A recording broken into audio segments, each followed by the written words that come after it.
I'm Diana Borges. I'm cursing my Maxillofacial Surgery residence in Barcelona.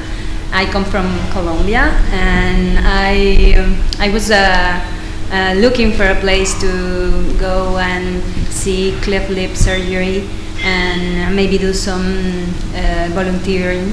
And I met a dentist in Mallorca who connected me with Dr. Richardson, and I contacted him, and he